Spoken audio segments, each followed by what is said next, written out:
Tuhan, kami mengucap syukur dan berterima kasih Tuhan sudah beri kesempatan kepada kami. Sekali lagi Tuhan menyertai kami mempelajari kebenaran Tuhan dengan urapan dari Tuhan.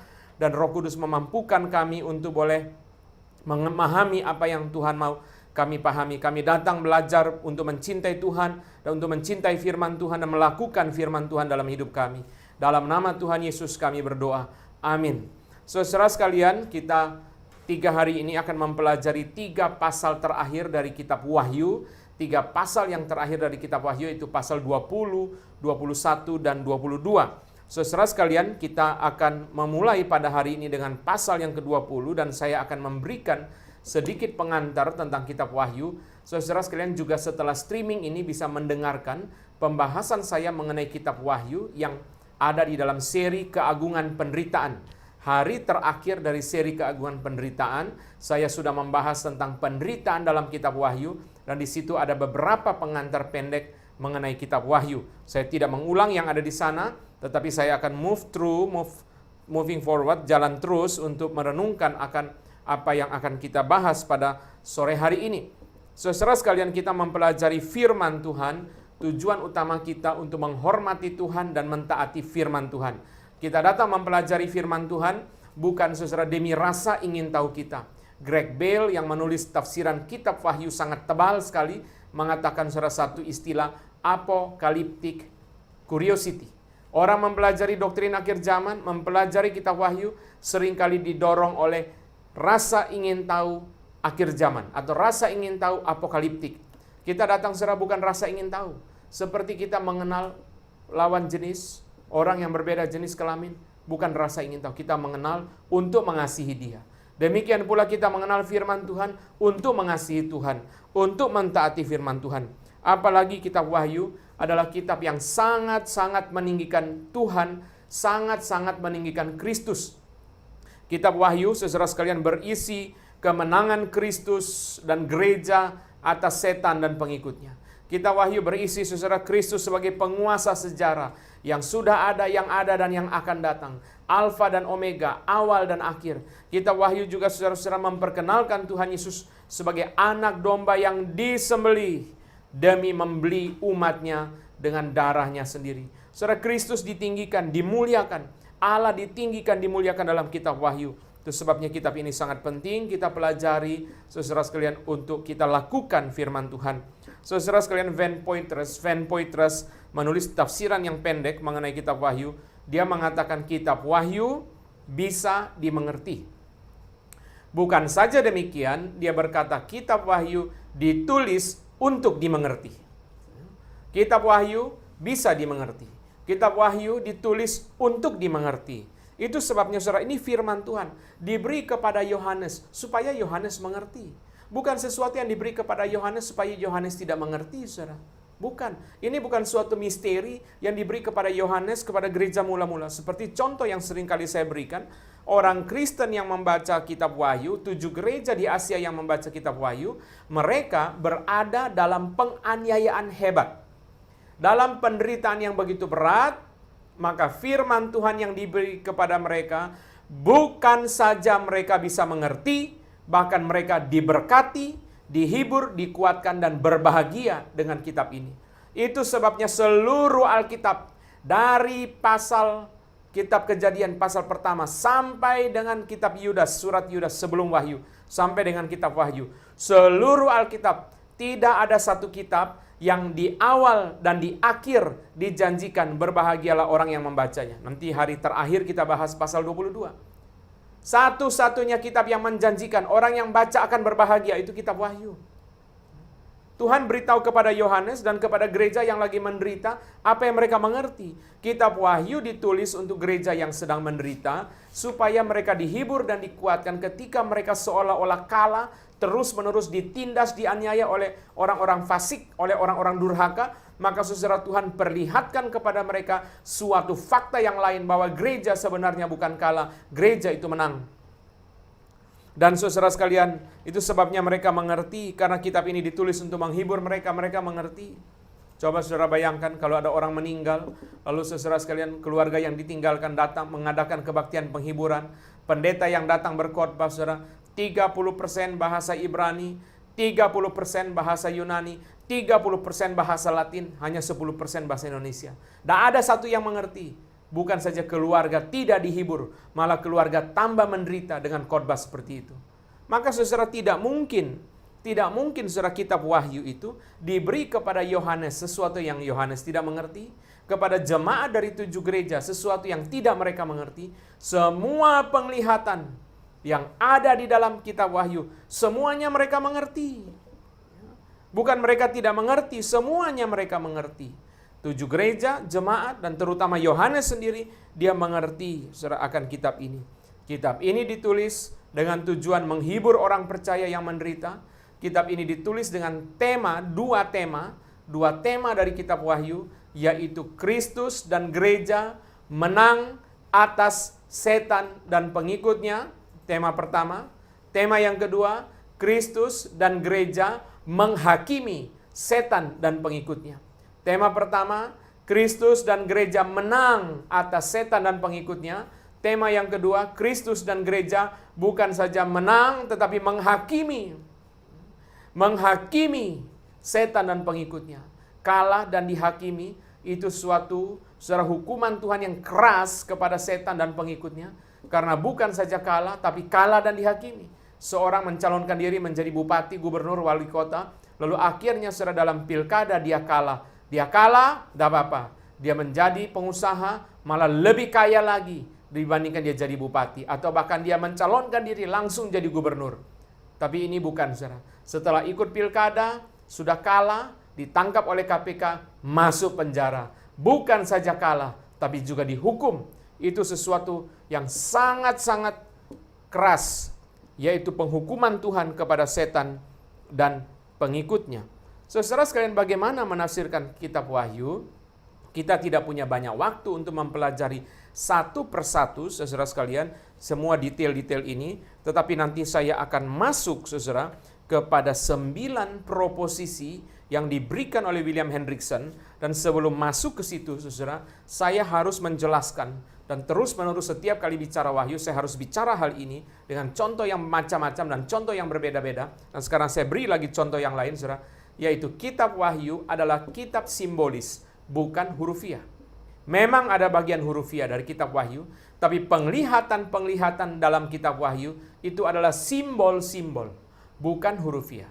Penglihatan-penglihatan dalam kitab Wahyu adalah simbol-simbol, bukan hurufiah. Nah, saya beri 3 contoh, saudara.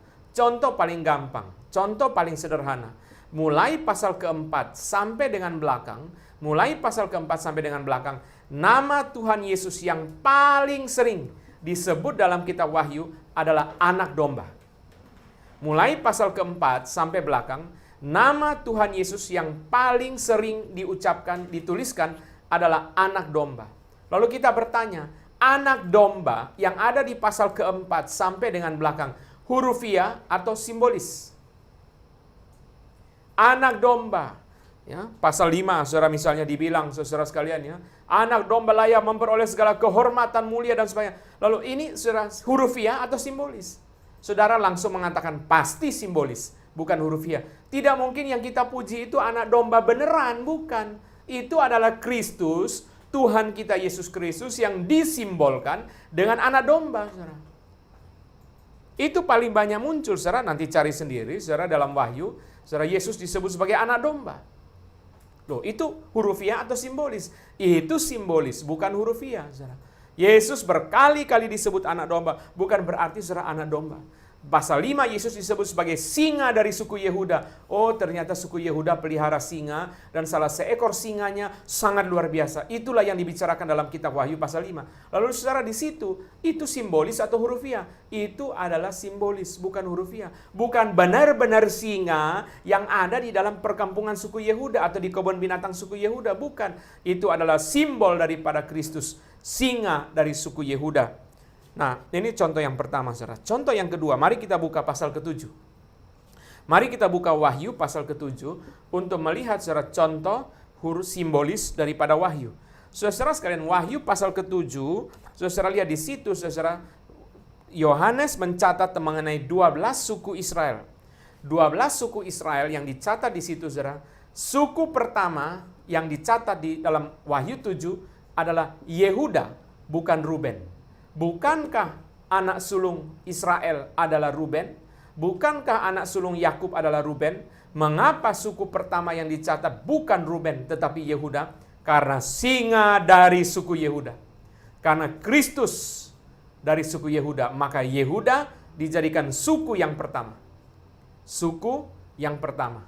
Diubah. Saudara. Di sini kita melihat, saudara, Israel itu susunan suku Israel diubah.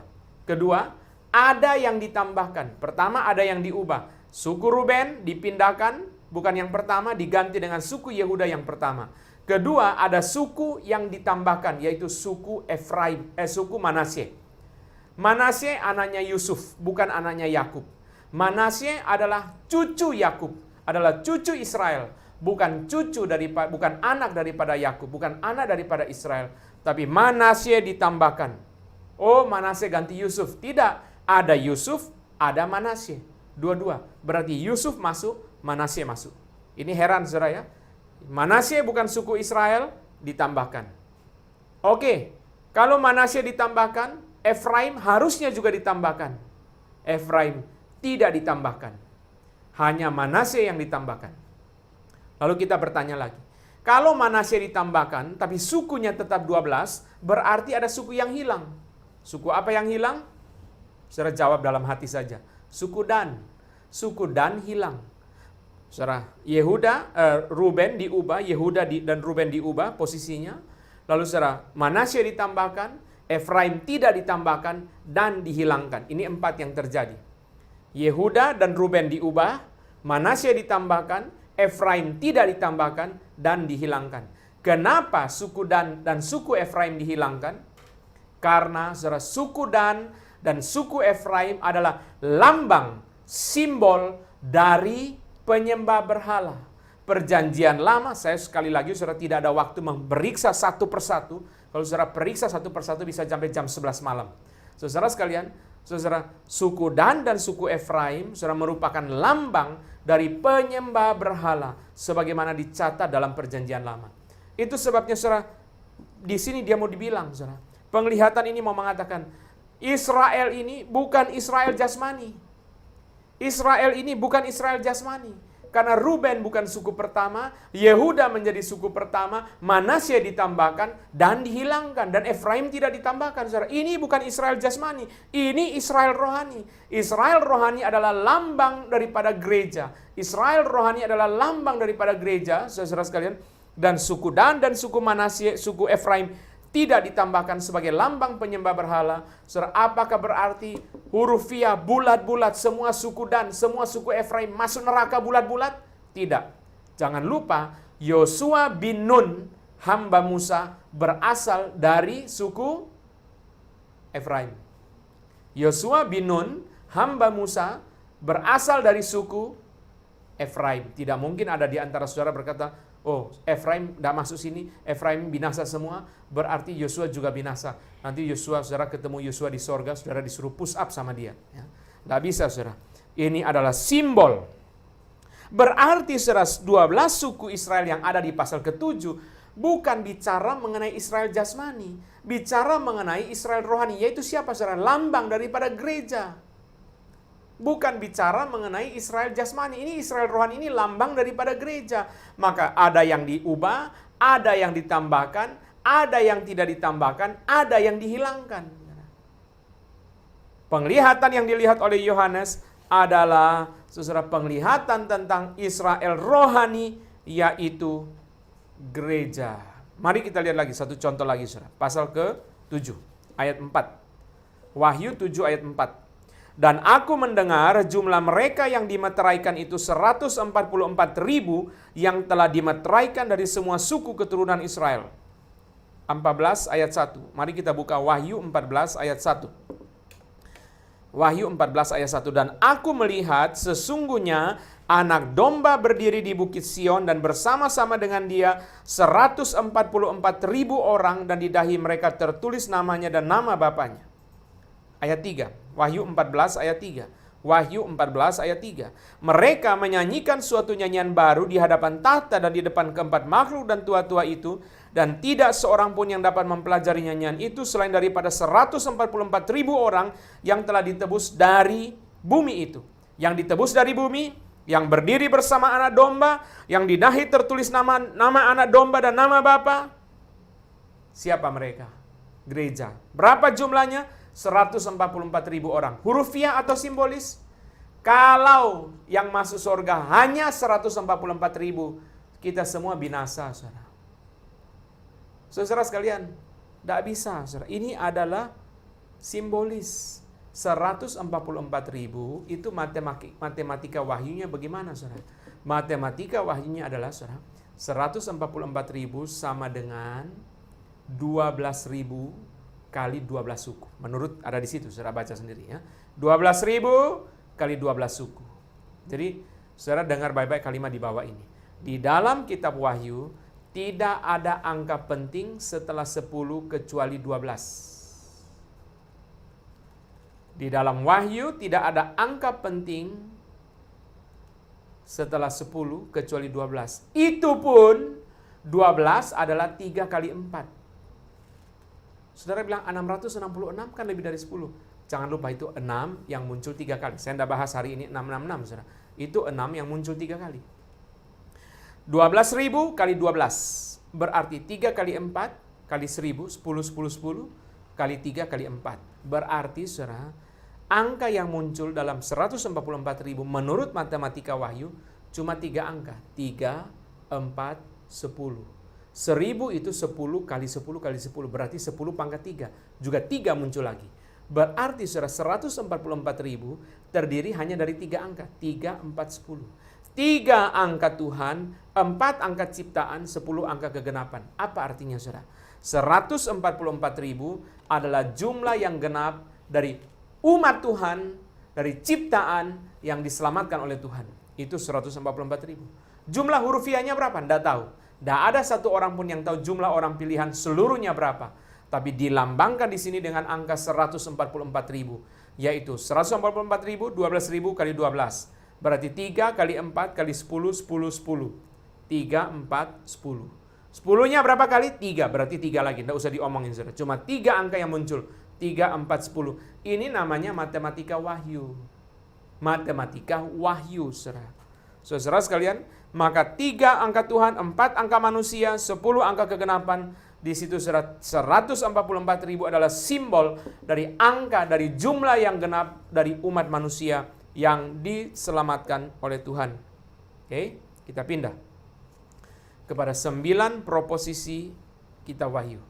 William Hendriksen, saudara, yang menafsirkan kitab Wahyu dengan sangat baik sekali dan sangat luar biasa, menemukan rahasia kitab Wahyu, memberi kepada kita 9 proposisi, 9 prinsip dalam penafsiran kitab Wahyu.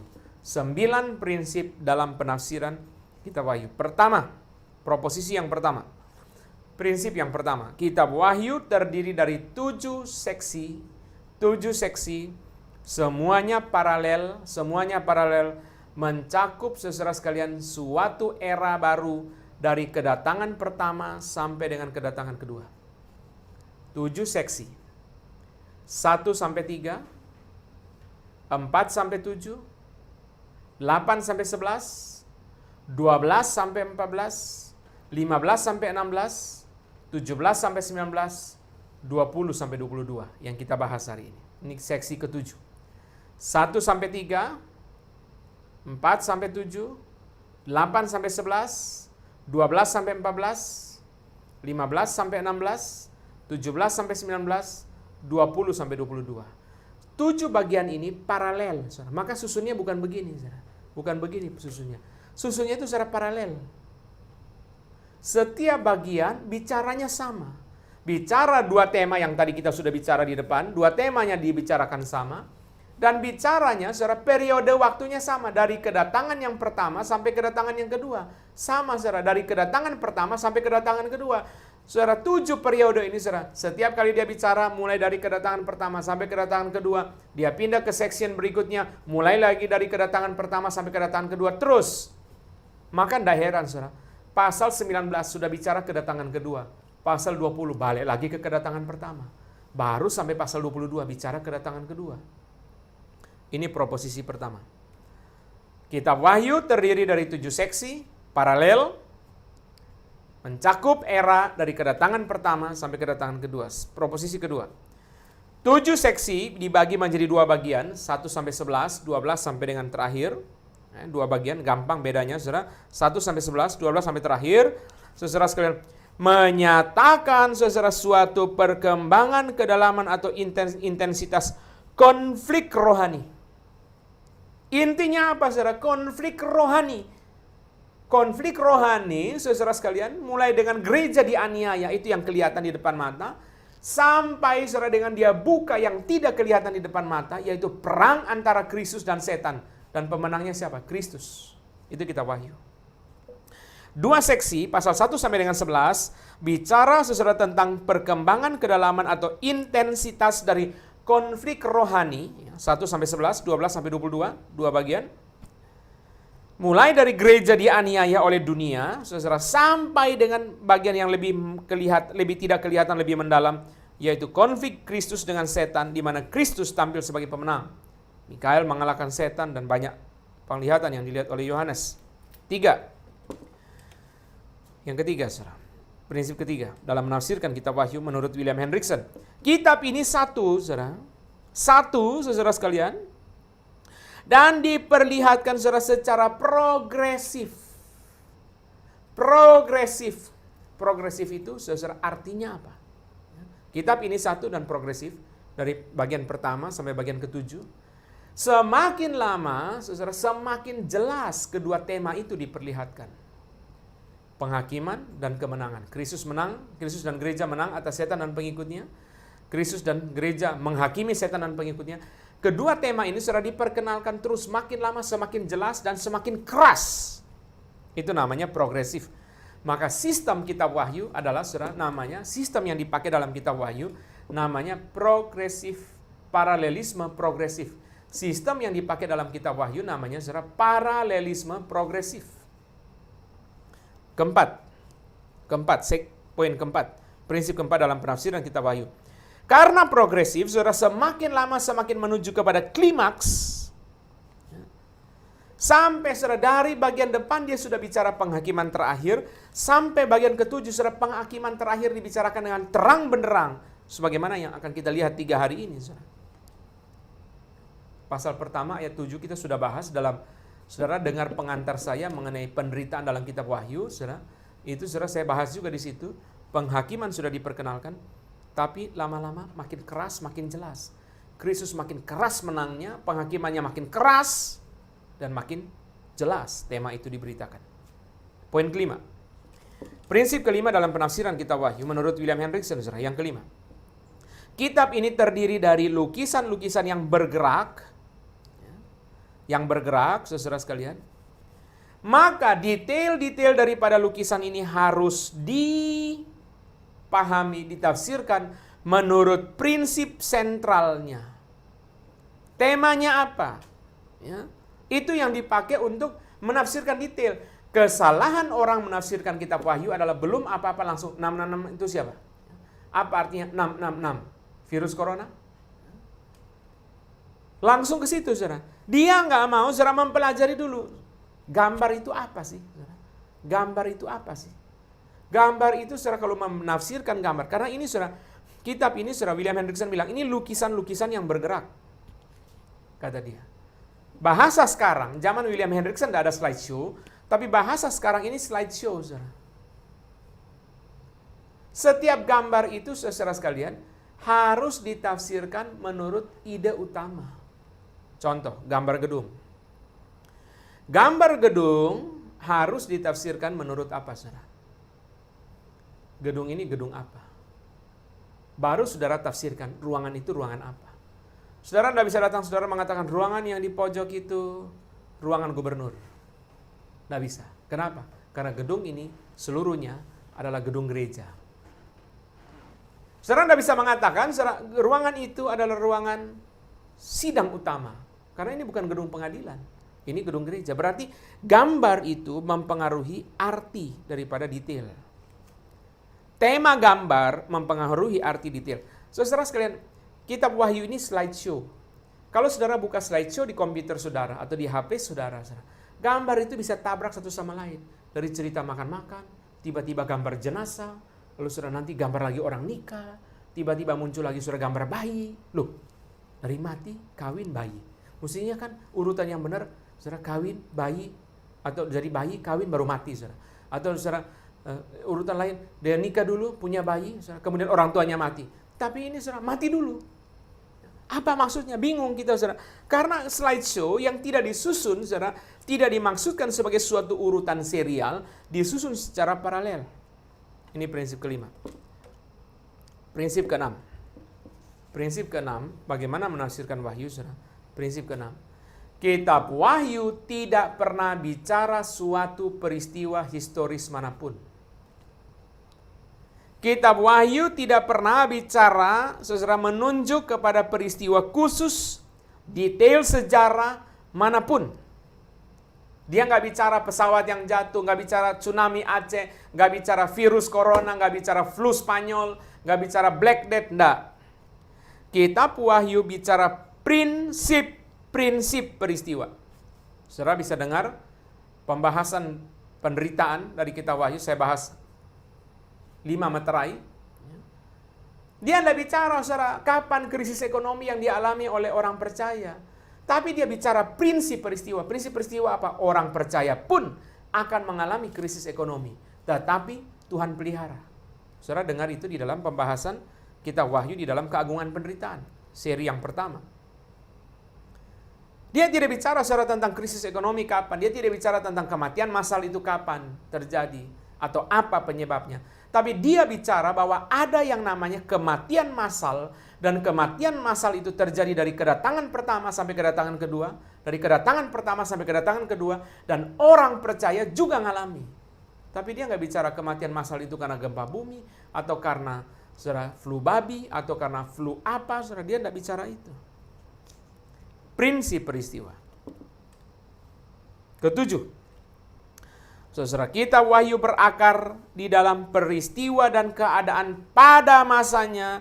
Itu sebabnya simbol-simbol itu harus ditafsirkan menurut apa yang Yohanes dan gereja, 7 gereja di Asia itu mengerti. Jangan kita tafsir sendiri, jangan masuk toilet, mikir-mikir keluar langsung tafsiran Wahyu. Itu ngawur, saudara. Kitab Wahyu harus ditafsirkan menurut apa yang dipahami oleh Yohanes dan gereja mula-mula. William Hendriksen mengatakan, mari kita, saudara, transplantasi diri kita, kata dia. Transplantasi diri kita, kata dia, masuk ke dalam dunia Yohanes. Saudara, jangan tafsir Wahyu sendiri. Saudara pikir, wah, ya, belalang yang mempunyai sayap dan mempunyai bisa seperti kalajengking. Apa itu? Tomcat di Sidoarjo. Itu tafsiran ngawur. Saudara masuk dalam surga, nanti saudara disuruh push up sama Yohanes. Yohanes tidak mengerti itu, saudara. Tuhan tidak bicara kepada Yohanes sesuatu yang dia nggak mengerti. Tidak, saudara. Tuhan bicara kepada Yohanes, kepada gereja-gereja apa yang mereka mengerti. Itu sebabnya prinsip ke-7 harus masuk ke dalam dunia Yohanes. Prinsip ke-8, kitab Wahyu, saudara, berakar dalam kitab suci perjanjian lama. Dia pakai banyak sekali tema perjanjian lama secara transformatif. Tapi saya tambahkan William Hendriksen di sini, saudara, dalam pandangan saya, saudara, bukan hanya perjanjian lama, tapi juga perjanjian baru. Itu sebabnya kalau saudara mempunyai Alkitab fisik, saudara lihat catatan kaki dalam kitab Wahyu, saudara. Paling banyak di antara seluruh kitab di Alkitab, yang paling banyak catatan kaki, itu Wahyu. Bukan kitab lain. Banyak kitab tidak ada catatan kaki. Tapi kitab Wahyu, tiap lembar catatan kakinya penuh. Bukan hanya perjanjian lama, tapi kitab-kitab lain dalam perjanjian baru.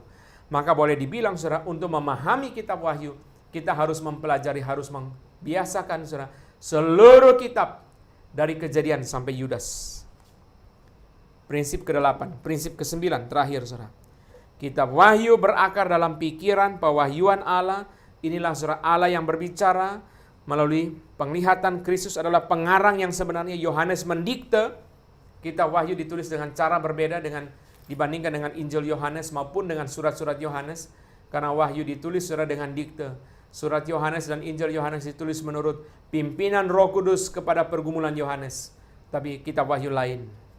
Itu sebabnya banyak orang bingung. Kok bahasa Wahyu sama bahasa Injil Yohanes beda? Sama bahasa surat Yohanes beda? Karena Tuhan beri penglihatan langsung dan Tuhan bilang sama Yohanes, catat. Dia hanya mencatat apa yang didiktekan atau apa yang diperlihatkan kepada Yohanes. Ini 9 prinsip. Kalau saudara renungkan dengan baik, saudara mengerti. Nah, sekarang kita akan memulai, saudara menafsirkan Wahyu pasal ke-20, saudara. Mudah-mudahan waktunya cukup dan saudara ikuti, buka Alkitab, saudara pakai buku catatan, itu lebih baik. Dan saudara buka Wahyu 20, kalau saudara diminta membaca ayat, saudara baca ayat, sehingga saudara lebih kaya. Kalau saudara tidak keburu membaca, saudara catat ayatnya, saudara bisa membaca lagi.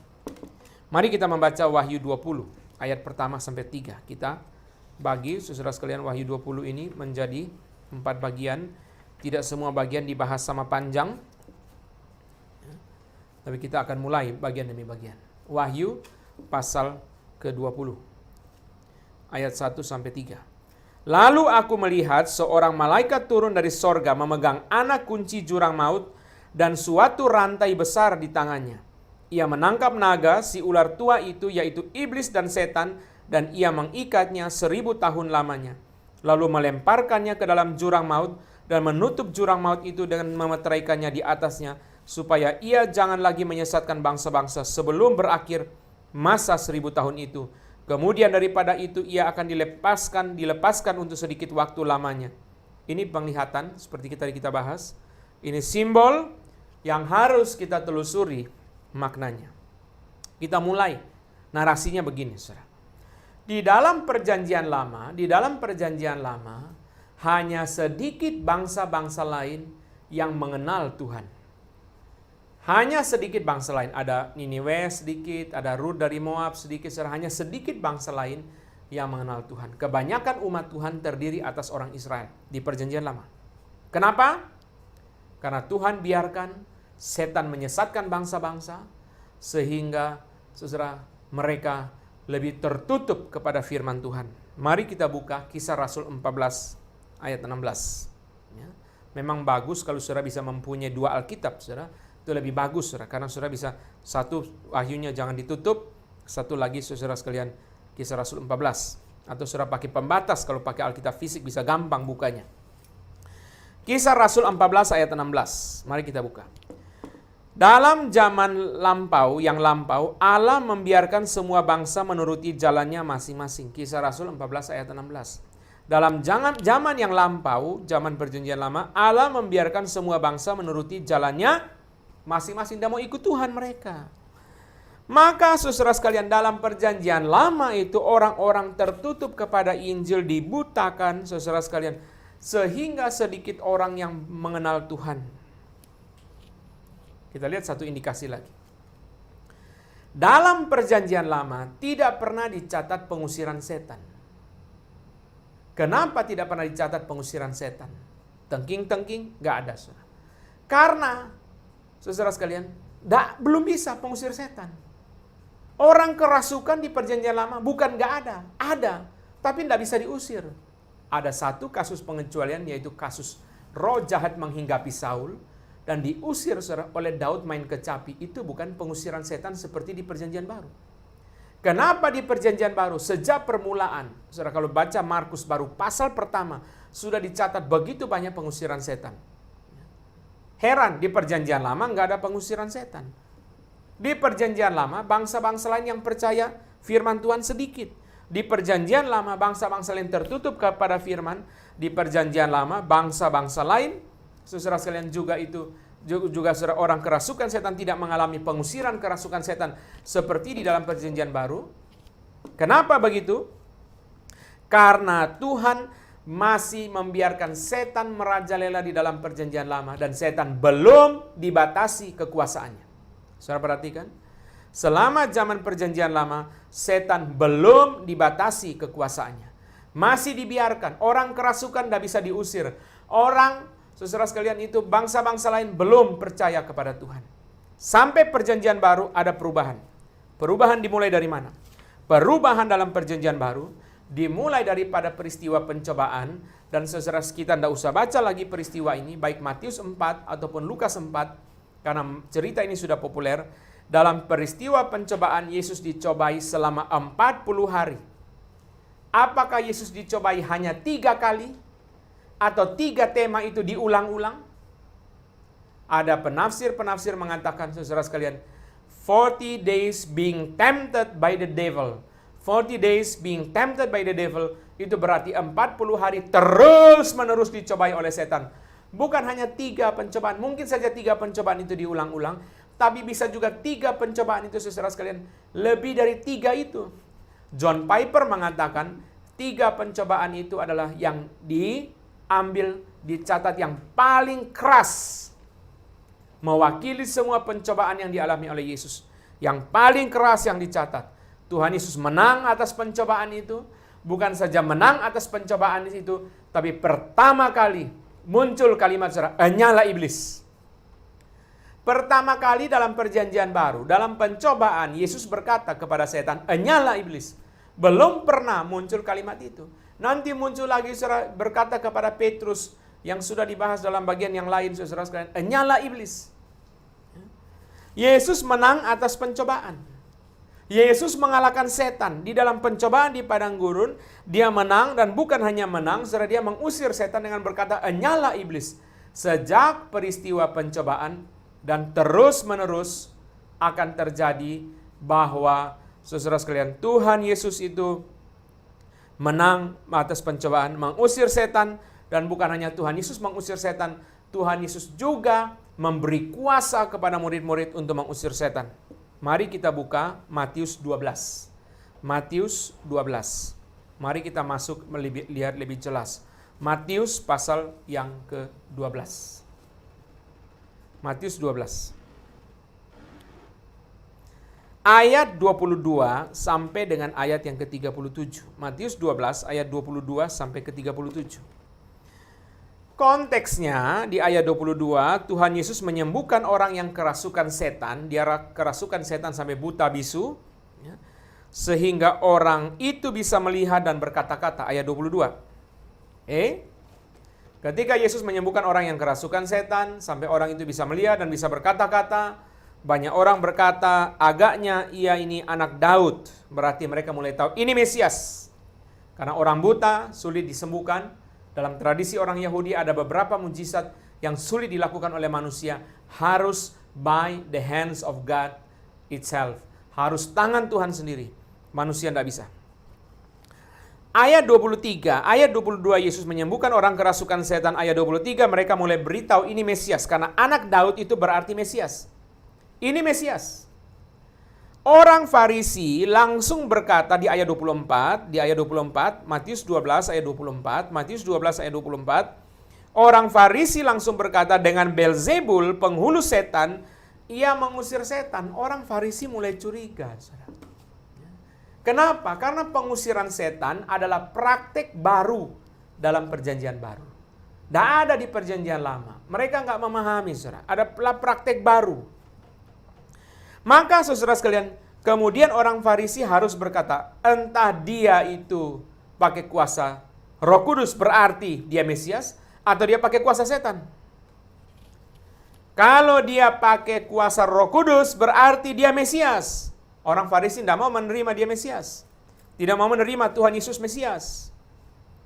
Maka mereka bilang Yesus mengusir setan dengan kuasa Beelzebul.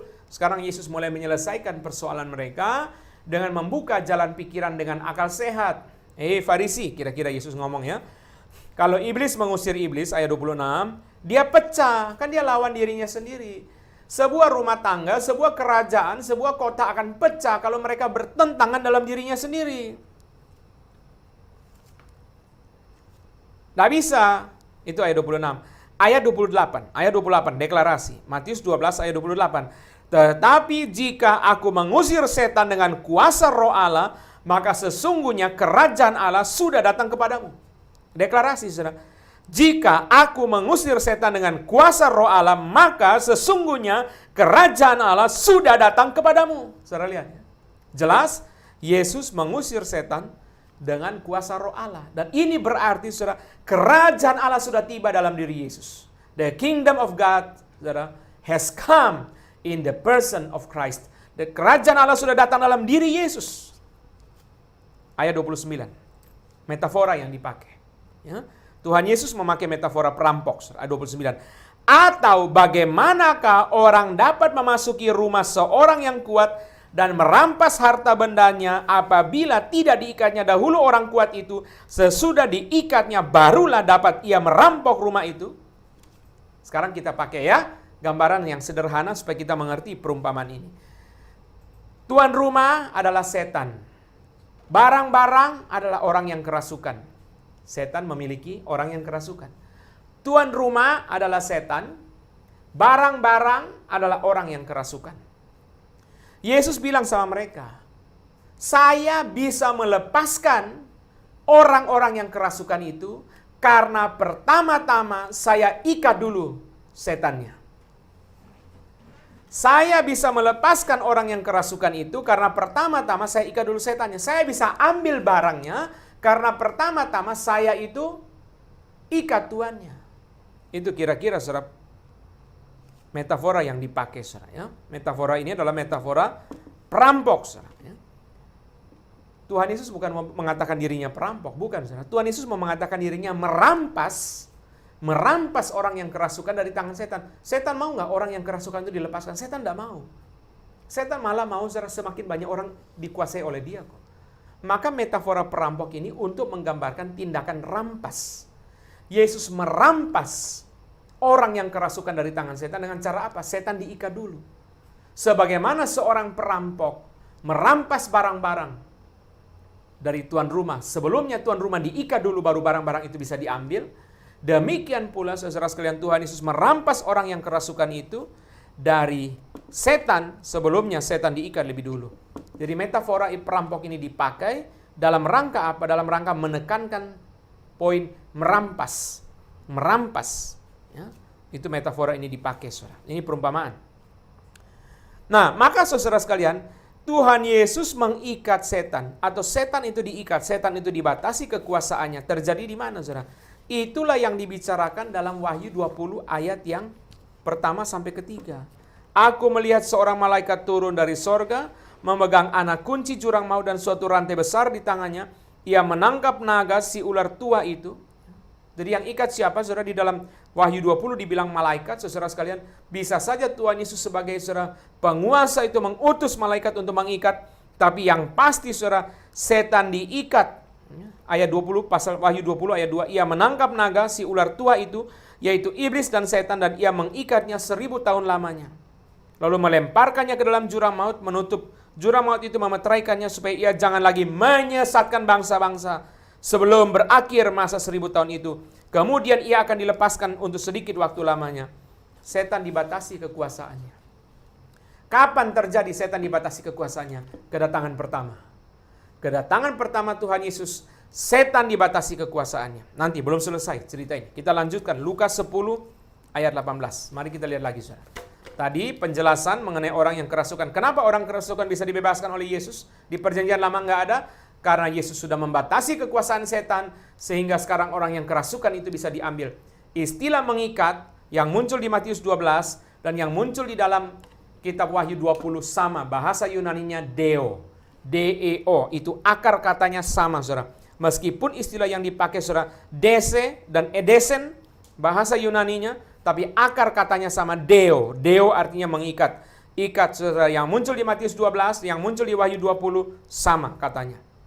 Setan, saudara, orang yang kerasukan setan bisa dibebaskan karena saudara setan sudah dibatasi kekuasaannya lebih dulu. Supaya dia jangan menyesatkan bangsa-bangsa sampai sebelum kedatangan kedua. Mari kita lihat Lukas 10 ayat 18. Lukas 10 ayat 18. Lukas 10 ayat 18. Tuhan Yesus berkata, aku melihat iblis jatuh seperti kilat dari langit. Lukas 10 ayat 18. Aku melihat iblis jatuh seperti kilat dari langit. Perkataan Tuhan Yesus diucapkan kepada murid-murid, kepada 70 murid. Bukan hanya 12 murid. 70 murid, karena 70 murid itu ayat 17, Lukas 10 ayat 17, 70 murid itu kembali dengan gembira dan berkata, Tuhan, juga setan-setan takluk kepada kami demi nama-Mu. Bayangkan sekarang bukan hanya Yesus yang bisa mengusir setan, Bahkan 70 murid pun bisa mengusir setan. Bagaimana mereka bisa mengusir setan? Bagaimana setan bisa takluk kepada mereka? Jawabannya jelas. Setan sudah dibatasi kekuasaannya. Yesus bilang, aku melihat setan jatuh seperti kilat dengan cepat. Jatuh seperti kilat dari langit. Saudara, gambaran ini begitu mirip, saudara, dengan Wahyu pasal ke-20. Setan, saudara, dilempar ke dalam jurang maut. Setan dilempar ke dalam jurang maut, saudara. Saudara lihat, ini gambaran, tafsiran ini bukan mengada-ngada. Tafsiran ini ada dasar-dasar yang sangat kuat. Yohanes 12, mari kita buka lagi. Yohanes 12, ayat 30-31. Yohanes 12 ayat 30-31. Sekarang berlangsung penghakiman atas dunia ini. Sekarang juga penguasa dunia ini akan dilempar keluar. Penguasa dunia ini siapa? Setan.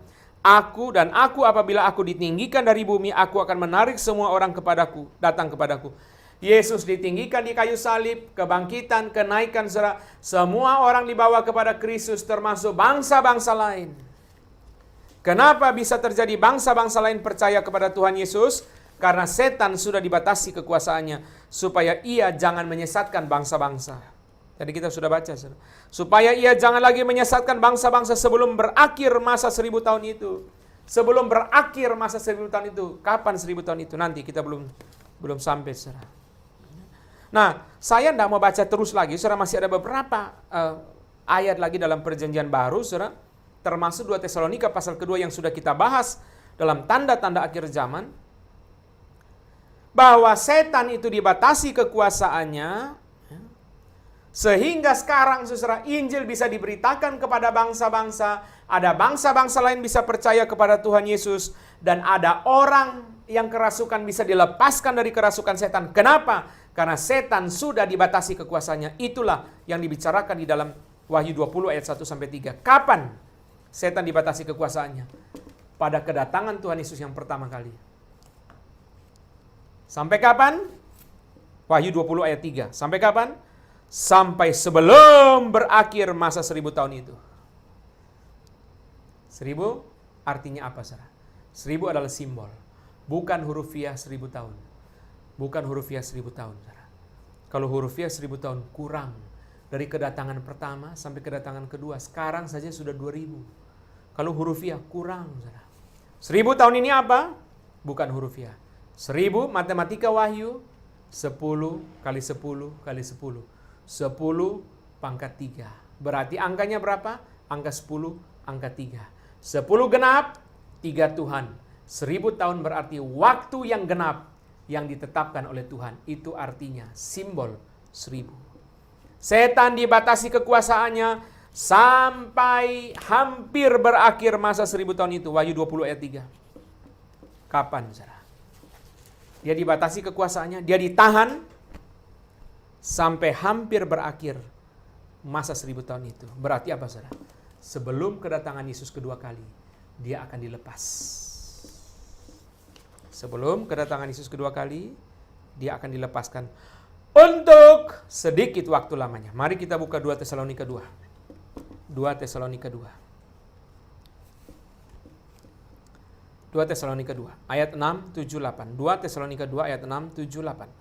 Dan sekarang kamu tahu apa yang menahan dia. Ini antikristus sudah kita bicarakan dalam seri tanda-tanda akhir zaman. Sehingga ia baru menyatakan diri pada waktu yang telah ditentukan baginya. Karena secara rahasia kedurhakaan telah mulai bekerja. Tetapi sekarang masih ada yang menahan. Kalau yang menahan itu telah disingkirkan. Pada waktu saudara bicara tentang ini, saya mengatakan saudara, yang apapun saja tafsirannya, tapi itu bicara tentang Allah belum mengizinkan. Pada waktu itulah si pendurhaka, ayat 8, akan menyatakan dirinya, tetapi Tuhan Yesus akan membunuh dengan nafas mulutnya dan akan memusnahkannya kalau ia datang kembali. Sebelum kedatangan kedua, setan dilepas. Sebelum kedatangan kedua, muncul antikristus. Ini semua sama, saudara. Sama dengan yang kita bicarakan dalam tanda akhir zaman. Ini sudah koheren tafsiran ini. Sebelum kedatangan kedua, sebelum berakhirnya masa 1000 tahun itu, saudara, setan dilepaskan. Sebelum datangnya kedatangan kedua, saudara, antikristus dilepaskan yang disebut dengan si pendurhaka dalam 2 Tesalonika pasal kedua. Tapi sedikit waktu. segera berakhir, segera selesai. Setan diikat, saudara, dan dilempar ke dalam jurang maut, artinya setan dibatasi kekuasaannya. Supaya penginjilan kepada bangsa-bangsa bisa dilakukan, dan supaya orang yang kerasukan setan bisa dibebaskan. Apa yang dikatakan dalam Wahyu 20 ayat 1-3, sinkron dengan 3 kali perkataan Yesus. Yesus berkata, pergilah jadikanlah segala bangsa muridku. Yesus berkata, kamu akan menjadi saksiku dari Yerusalem sampai ujung bumi. Yesus berkata, Injil Kerajaan Allah akan diberitakan sebagai kesaksian bagi segala bangsa. Saudara cari semua ayat ini, tidak kita bahas di sini, saudara. Sehingga saudara, setelah perjanjian baru, setelah kedatangan Yesus yang pertama, misionaris berkeliling ke seluruh dunia, penerjemahan Alkitab dilakukan, lembaga-lembaga misi didirikan. Banyak orang percaya kepada Tuhan Yesus dari macam-macam bangsa. Tetapi tidak berarti bahwa ajaran ini percaya saudara seluruh umat manusia akan menjadi orang Kristen. Tidak. Kita tidak percaya masa keemasan.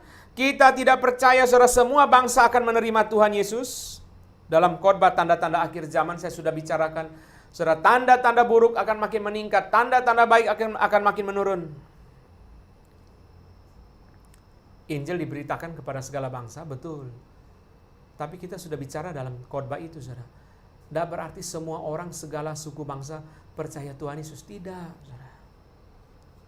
Iblis diikat, dibatasi kekuasaannya, betul. Injil bisa diberitakan kepada bangsa lain. Ada bangsa lain yang percaya Tuhan. Ada orang kerasukan setan yang dibebaskan. Tapi bukan berarti setan sudah tidak bisa apa-apa lagi, saudara. Saudara jangan bayangkan, saudara, iblis diikat seperti iklan obat sesak napas, saudara, yang diikat pakai tali sampai tidak bisa apa-apa. William Hendriksen punya metafora yang sangat baik. Kalau anjing itu diikat dengan rantai, saudara, dia tidak bisa merusak ke tempat yang jauh. Tapi tempat sekeliling dia diikat itu, saudara, dia akan menghasilkan kerusakan. Setan dibatasi kekuasaannya, artinya saudara, di mana wilayah dia masih bisa menjara, dia jara. Di mana wilayah dia masih bisa mengganggu, dia ganggu. Bukan berarti dia sama sekali sudah habis-habisan. Kapan setan sudah habis-habisan? Waktu siksaan kekal datang. Nanti dalam bagian kedua kita akan bahas, saudara. Dalam bagian yang kedua, saudara sekalian, kita akan bahas dan kita segera masuk kepada bagian kedua. Di situ setan dibatasi kekuasaannya, saudara. Bukan dibatasi kekuasaan saja, setan disiksa siang malam selama-lamanya bersama dengan para malaikatnya. Mari kita segera pindah kepada bagian kedua.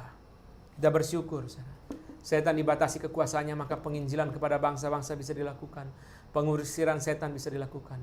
Kalau setan tidak dibatasi kekuasaannya seperti perjanjian lama, pengusiran setan tidak ada, penginjilan kepada bangsa-bangsa sulit dan sedikit sekali. Tapi bersyukur dengan demikian, saudara. Kalau setan tidak dibatasi kekuasaannya, amanat agung Tuhan Yesus mustahil. Yesus memberikan amanat agung, dia sendiri tahu. Perintah diberikan, tapi dia sudah menyediakan konteks yang tepat untuk amanat agung. Kita pindah ke bagian kedua. Wahyu 20 ayat yang keempat sampai dengan yang keenam. Wahyu pasal ke-20 ayat yang keempat sampai dengan yang keenam. Lalu aku melihat tahta-tahta dan orang-orang yang duduk di atasnya, kepada mereka diserahkan kuasa untuk menghakimi. Aku juga telah melihat jiwa-jiwa mereka yang telah dipenggal kepalanya karena kesaksian tentang Yesus dan karena firman Allah, yang tidak menyembah binatang itu dan patungnya, dan yang tidak menerima tandanya pada dahi dan tangan mereka, dan mereka hidup kembali dan memerintah sebagai raja bersama-sama dengan Kristus untuk masa 1000 tahun. Tetapi orang-orang mati yang lain tidak bangkit sebelum berakhir masa yang 1000 tahun itu. Inilah kebangkitan pertama. Berbahagia dan kuduslah ia yang mendapat bagian dalam kebangkitan pertama itu. Kematian yang kedua tidak berkuasa lagi atas mereka, tetapi mereka akan menjadi imam-imam Allah dan Kristus, dan mereka akan memerintah sebagai raja bersama-sama dengan dia 1000 tahun lamanya. Secara konteks kita Wahyu sudah kita bicarakan bahwa orang Kristen dianiaya, saudara, mereka mengalami habis-habisan penderitaan. Dan Wahyu diberikan untuk menghibur mereka supaya mereka sadar yang terjadi, yang kelihatan ini sama yang tidak kelihatan beda. Gereja kelihatan kalah, orang Kristen kelihatan babak belur, Tapi yang tidak kelihatan itu gereja menang. Orang Kristen bahkan memerintah bersama Tuhan. William Hendriksen bilang, di sini setengah mati, tapi di sana enak. Di sini berapa tahun setengah mati, tapi di sana selama-lamanya bahagia. Itu kira-kira gambarannya, saudara, dari dalam kitab Wahyu. Di sini engkau menderita, engkau disiksa, tapi begitu engkau mati, jiwamu pergi ke sana, selama-lamanya bersama dengan Tuhan bahagia. Dan 1000 tahun itu, saudara, adalah figuratif. Tadi kita sudah bahas simbolis, bukan 1000 tahun hurufiah. Kita tidak bahas lagi pembahasan ini karena waktu, saudara. Maka saudara, kemenangan gereja, kemenangan Kristus dan gereja atas setan dan pengikutnya, ini tema pertama. Tema kedua Wahyu, Kristus dan gereja menghakimi setan dan pengikutnya. Itu terjadi, saudara sekalian, di dalam sorga. Di dalam sorga, saudara, dan jiwa orang-orang percaya. Itu yang dibicarakan, saudara. Jiwa orang-orang percaya yang mati dalam Tuhan itu, saudara sekalian, jiwa mereka itu yang dilihat oleh Yohanes. Jiwa mereka yang telah dipenggal kepalanya karena kesaksian tentang Yesus dan karena firman Allah. Ini tidak bicara tentang kebangkitan tubuh, belum, saudara. Ini bukan. Di sini hanya bicara tentang jiwa orang yang sudah meninggal, orang-orang percaya. Dan di sini, saudara, jiwa orang-orang itu ketika mereka masuk ke sorga, orang-orang percaya yang setia, yang martir, mereka masuk ke sorga dan tinggal bersama Tuhan, disebut oleh Yohanes sebagai kebangkitan pertama. Apa artinya kebangkitan pertama? Kebangkitan pertama artinya jiwa orang percaya masuk surga bersama Tuhan. Itu kebangkitan pertama. Kebangkitan rohani. Kebangkitan pertama berarti kebangkitan rohani, saudara, jiwa orang percaya masuk surga dan tinggal bersama Tuhan.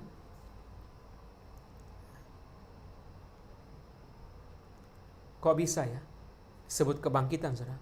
Yesus bilang dalam Yohanes 11. Akulah kebangkitan dan hidup. Barang siapa percaya kepadaku, ia akan hidup walaupun sudah mati. Itu kebangkitan pertama. Orang percaya, jiwanya, orang percaya yang martir karena kesaksian Yesus, karena firman Allah, yang tidak menyembah binatang, yang tidak menerima tanda di dahi dan di tangan, mereka hidup kembali, itu kebangkitan pertama, dan tinggal selama-lamanya bersama dengan Tuhan. Dan apa yang mereka lakukan di surga, saudara? Yang mereka lakukan, jiwa-jiwa orang percaya yang martir itu, yang setia itu, saudara, apa yang mereka lakukan di sorga? Menghakimi bersama Kristus. Dalam Wahyu 19 ayat kedua mereka menyanyi, saudara, sebab benar dan adil segala penghakimannya. Mereka duduk bersama Tuhan, saudara, mereka menang. Itu gambaran yang dilihat, mereka menyanyi dan menang. Simon Kistemaker mengatakan Allah sangat meninggikan orang-orang kudus yang telah ditebus dengan memberi mereka kehormatan untuk menghakimi manusia dan malaikat. Penghakiman ini bukanlah penghakiman terakhir, tetapi merujuk kepada otoritas yang diterima orang-orang kudus. Mereka di sana, saudara sekalian, mereka menang. Mereka menghakimi. Artinya apa, saudara? Jiwa orang percaya di sorga bersama Kristus menghakimi, saudara. Artinya apa? Kalau kita melihat kepada pasal ke-6, saudara, mereka bertanya kepada Tuhan Yesus. Hai penguasa yang kudus dan benar, sampai berapa lama lagi darah kami dibalaskan? Mereka bicara pertanyaan itu, saudara. Sampai berapa lama lagi darah kami dibalaskan, darah mereka yang menderita dibalaskan? Bertanya kepada Tuhan Yesus. Apa artinya mereka menghakimi, saudara? Mereka ikut memberitahu kepada Tuhan Yesus orang-orang fasik, saudara, yang menganiaya gereja. Mereka ikut menyampaikan, saudara. Mereka ikut memberitahu kepada Tuhan Yesus apa yang dilakukan oleh orang-orang fasik. Ada otoritas yang diberikan. Saudara, William Hendriksen mengatakan, saudara, mereka tinggal bersama Kristus, mereka menikmati kemuliaan di sorga, saudara. Mereka, saudara, menikmati semua yang indah bersama Tuhan. Siapa yang menerima fasilitas ini? Yang menerima fasilitas ini adalah dua macam orang. Pertama, martir. Mereka, jiwa-jiwa mereka yang telah dipenggal, ayat 4 ya, Wahyu 20 ayat 4. Yang telah dipenggal kepalanya karena kesaksian tentang Yesus dan karena firman Allah. Yang kedua, saudara, orang percaya manapun yang setia yaitu saudara yang tidak menyembah binatang itu dan patungnya, dan yang tidak menerima tandanya di dahi dan di tangan. Yang pertama martir, yang mati karena kesaksian demi nama Yesus, karena firman Allah. Yang kedua, siapapun orang percaya yang setia, tidak mengkompromikan iman, tidak menjual iman mereka dalam kesulitan. Para martir di dalam sejarah banyak, saudara. Petrus disalibkan terbalik, Paulus dipenggal kepala, Yakobus saudara tiri Tuhan Yesus dilempar dari bait Allah dan sebagainya. Yohanes sendiri masuk ke dalam wajan dan sebagainya. Saudara sekalian, orang-orang mati lain, ayat yang kelima, orang-orang mati lain tidak bangkit sebelum berakhir masa 1000 tahun itu. Orang-orang fasik, jiwa mereka tidak menerima kebangkitan pertama. Artinya apa? Jiwa orang fasik tidak menikmati fasilitas bersama Tuhan.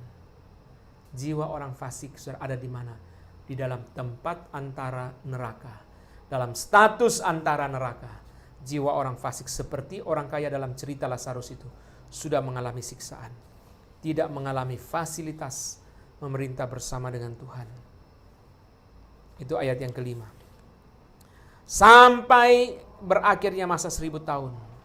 Sampai berakhirnya masa 1000 tahun, orang-orang fasik itu saudara akan bangkit dan mereka akan mengalami kematian kedua. Sesudah kematian jasmani, kematian kedua adalah kematian kekal. Itu akan dialami oleh orang-orang fasik, orang-orang durhaka. Orang-orang percaya saudara hanya mengalami satu kematian, yaitu kematian jasmani. Setelah kematian jasmani, saudara, jiwa kita dibangkitkan, dihidupkan saudara bersama dengan Tuhan. Dan kita mengalami nanti kebangkitan tubuh, dan kita mengalami nanti kehidupan yang kekal. Sementara orang fasik setelah kematian jasmani, dia tidak mengalami kematian pertama, dan dia akan mengalami saudara sekalian kebangkitan tubuh dia alami. Orang fasik alami kebangkitan tubuh, tapi kebangkitan tubuh itu dia alami untuk dia memasuki kematian kekal, dia memasuki siksaan selama-lamanya. Sebagaimana dibicarakan dalam bagian ini. Saudara sekalian, 1000 tahun itu milenium. Mile artinya 1000, annus artinya tahun. Maka milenium itu 1000 tahun. Kita sudah tahu lah ini sejak tahun 2000 sudah ramai. Milenium. Semua bicara tentang milenium. Tapi saya berkata kepada saudara, di dalam Wahyu 20 tidak ada istilah kerajaan 1000 tahun. Istilah kerajaan 1000 tahun itu adalah di judul yang diberi oleh penerjemah, oleh penerbit Alkitab, saudara. Istilah 1000 tahun, kerajaan 1000 tahun, kerajaan 1000 tahun, nggak ada di Wahyu 20. Dan tidak pernah muncul di dalam seluruh Alkitab kata kerajaan 1000 tahun. Yang ada dalam Wahyu 20 adalah masa memerintah 1000 tahun. Memerintah selama masa 1000 tahun lamanya. Kata kerajaan 1000 tahun tidak pernah ada. Saudara, jangan saudara dengar begini, oh kerajaan 1000 tahun tidak ada, berarti yang ada kerepublikan 1000 tahun ya Pak. Itu saudara punya pikiran politik, saudara terlalu kental, saudara bawa ke dalam doktrin akhir zaman. Kerajaan 1000 tahun tidak ada, berarti kerepublikan 1000 tahun. Itu bukan bicara sistem politik, sistem kerajaan, sistem republik, saudara, bukan. Kerajaan Allah ada, nanti kita akan lihat saudara ya. Saya belum selesaikan pembahasan ini. Saudara, kerajaan 1000 tahun, saudara sekalian, secara harafiah nggak ada. Kerajaan 1000 tahun secara harafiah nggak ada, saudara. Dan saudara, perjanjian baru tidak pernah bicara saudara tentang kedatangan Tuhan Yesus kali kedua 2 tahap. Itu bukan ajaran Alkitab, saudara. Perjanjian baru tidak pernah mengajarkan bahwa kedatangan Yesus kali kedua itu 2 tahap. Louis Berkhof mengatakan, saudara, kalau saudara meneliti 2 Tesalonika pasal kedua, saudara akan menemukan bahwa parousia dan hari Tuhan itu dipakai secara interchangeably, dipakai bergantian. Kalau orang dengan mata celik mempelajari 2 Tesalonika pasal kedua, dia akan tahu saudara, parousia dan hari Tuhan itu dipakai bergantian. Bukan bicara 2 tahap kedatangan Yesus. Yesus datang kali kedua cuma 2 kali. Cuma 1 kali, bukan 2 kali. Maka saudara, Yesus datang ke dunia berapa kali? 2 kali. Kedatangan pertama dalam kehinaan di Bethlehem, kedatangan kedua nanti cuma 1 tahap. Nggak ada 2 tahap, saudara. Datang, nyangkut dulu di awan, saudara. Selama sekian waktu baru turun, saudara. Ya. Saudara sekalian, Yesus datang kali kedua hanya 1 tahap. Dan saudara sekalian, jangan lupa kalau kita mempelajari khotbah akhir zaman tentang dari Tuhan Yesus yang sudah kita bahas dalam Markus 13, dalam khotbah tanda-tanda akhir zaman, di situ kita sudah melihat saudara, orang percaya jelas mengalami kesengsaraan besar. Karena Yesus kan bilang, kamu berkali-kali bilang, pembaca perhatikan, itu kata Markus, saudara, Markus 13. Saudara bisa dengar khotbah tentang tanda-tanda akhir zaman. Kamu akan mengalami, jangan sampai musim dingin, lari, jangan masuk ke rumah. Dari atap saudara lewat tangga luar langsung lari. Kenapa saudara? Kesengsaraan besar juga dialami oleh orang percaya, baik Antiochus Epiphanes keempat di dalam masa intertestamental, masa sebelum perjanjian baru, maupun Titus di dalam masa sesudah perjanjian baru. Orang percaya alami, termasuk Kaisar Nero, orang percaya alami kesengsaraan besar itu. Orang percaya alami, saudara. Dan saudara, kedatangan Tuhan Yesus terjadi sesudah kesengsaraan besar. Masih ada?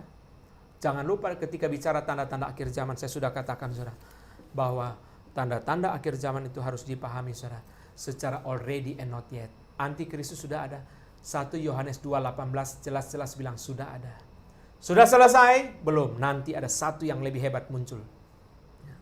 Tanda-tanda akhir zaman already, not yet. Sudah terjadi, belum selesai. Kesengsaraan besar sudah ada? Sudah dialami orang percaya, bahkan sejak akhir perjanjian lama sudah dialami. Tapi belum selesai sampai dengan sebelum kedatangan kedua akan muncul terakhir, setan dilepas untuk menyesatkan, tadi sudah kita bahas. Antikristus dilepas, kita sudah bahas dalam khotbah tanda-tanda akhir zaman. Muncul untuk menyesatkan, saudara. Oke. Maka saudara sekalian, tafsiran yang benar terhadap akhir zaman, tafsiran yang benar terhadap Wahyu 20, saudara, adalah tafsiran yang dianut, saudara, oleh orang-orang reform, yaitu yang kita sebut sebagai amilenialisme. Amilenialisme. Amilenialisme. Supaya gampang saya bicaranya, amil, saudara ya. Anthony Hukema menjelaskan begini, saudara. Anthony Hukema menjelaskan begini, amil. Orang-orang reform, saudara sekalian, mempercayai amilenialisme, saudara, bahwa tidak ada pemerintahan kerajaan 1000 tahun secara hurufiah. Tidak ada. Pemerintahan kerajaan 1000 tahun secara hurufiah tidak ada. Yang ada, Kristus memerintah bersama jiwa orang percaya. Dari kedatangan pertama sampai kedatangan kedua, Kristus memerintah bersama jiwa orang percaya, saudara, di dalam sorga. Berarti sekarang ini sudah terjadi. Pemerintahan Kristus bersama orang percaya, jiwa mereka yang martir, jiwa mereka yang setia. Dan sekarang, saudara, yang ada apa? Kerajaan Allah. Kerajaan Allah ada sekarang. Sejak kapan, saudara? Sejak kedatangan Yesus yang pertama. Kan tadi kita sudah baca, Yesus bilang sendiri, jikalau aku mengusir setan dengan kuasa roh Allah, aku berkata kepadamu, kerajaan Allah sudah datang kepadamu. Sudah, tapi belum selesai. Kita masih menunggu, saudara. Orang-orang amil masih menunggu, saudara. Bukan orang amil, sebenarnya ini ajaran Alkitab. Orang yang setia kepada Alkitab, saudara, dia akan sampai kepada penafsiran ini. Menanti kerajaan Allah, saudara, disempurnakan, saudara, diselesaikan. Tapi saudara sekalian, kita percaya bahwa saudara, meskipun iblis dibatasi kekuasaannya, tadi sudah kita bahas dalam bagian sebelumnya, tetap saja saudara, kita sudah bisa mengalami kerajaan Allah, mengalami keselamatan, saudara, mengalami penyertaan Roh Kudus. Tetapi saudara, setan masih akan bekerja, mengganggu, menggoda. Terus sampai kedatangan kedua, tanda-tanda yang buruk makin meningkat, tanda-tanda yang baik makin menurun. Terus sampai kedatangan kedua, penginjilan ada, orang-orang Israel bertobat. Sudah ada orang Israel bertobat? Sudah. Bukan dari sekarang, dari zaman Paulus. Paulus saja orang Israel. Seluruh penulis Injil yang bukan Yahudi cuma Lukas. Sisanya Yahudi semua. Jadi jangan kira orang Israel belum bertobat. Sudah dari dulu bertobat. Tapi belum selesai, nanti bertobat terus, saudara. Dulu ada seorang dari Westminster Theological Seminary yang bernama Sarah Chang, kalau saya tidak salah namanya, saudara. Dia misionaris ke Israel. Ada orang Israel yang bertobat, orang Yahudi di mana-mana ada yang bertobat. Ada, saudara. Bukan nanti baru bertobat, sudah ada yang bertobat. Tapi belum selesai. Kalau Tuhan beri orang pilihan percaya, ya kapan itu bisa percaya? Sejak zaman perjanjian baru, sejak zaman Yesus. Sudah murid-murid aja juga orang Israel. Terus saudara sekalian, sampai dengan kedatangan kedua, tanda buruk makin meningkat. Saudara, Alkitab tidak mengajarkan saudara adanya zaman keemasan, semua orang bertobat. Saudara, semua negara pakai undang-undangnya Alkitab, saudara sekalian. Semua orang bertobat menjadi baik. Alkitab beritahu kita saudara, dunia makin jahat. Saudara, Tuhan Yesus sendiri bilang kasih orang makin dingin.